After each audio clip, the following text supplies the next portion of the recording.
د ضمیر خان ضمیر شاعر چې کوم دی دا وایسونه لیک شوي او راغله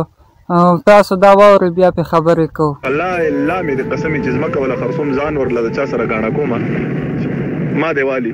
ور سره د امکار دی راباندې کوي دیاړي دی راباندې کوي که پلار یې ښه وکړل نو ماشوم راوختل دی انشاءالله سبا ما اوس هم د چا سره په دغه کې باړه کې رابطه کړې ده او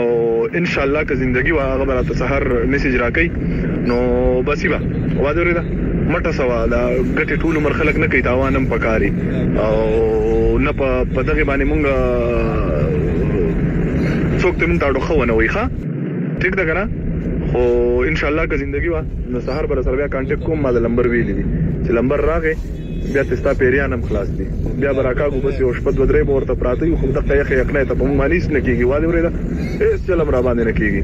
پراته به یې وته چې کله دا ماشوم راوځي دا مور او پلار د زړه یو ارمان دی دې ماشوم ته به د قیامت په ورځ یوازې زه نه ټول وطن به ورته ملامت وي ولې پرې وطن کې وا دا خلک نه یې دا ماشوم نه یې بس. تاسو ته چې څنګه پته ده په باړه کې چې کوم واقعه شوې وه هغه ماشوم اوس هم اکوي ته چې کوم غورځېدلی او په 15 اتیا میټره کې لاندې هغه دفن شوی دی د هغه جنازه هم هلته وشوه د هغه وویلی شو چې دا د ده قبر شو. نو ګورئ د ضمیر خان ضمیر صاحب احساس ته هغه وایي چې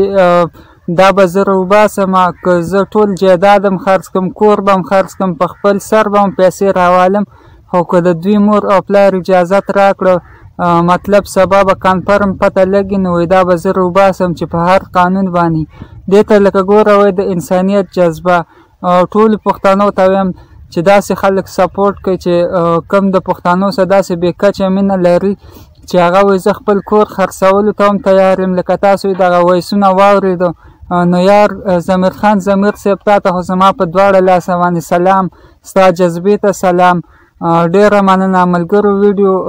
مخکې هم شیر کړئ چې په دې نیک کار کې وسداره خلک د ده سره هم مرسته وکړي او الله دې وکړي چې دا په دغه میشن کې کامیاب شي. ډېره مننه.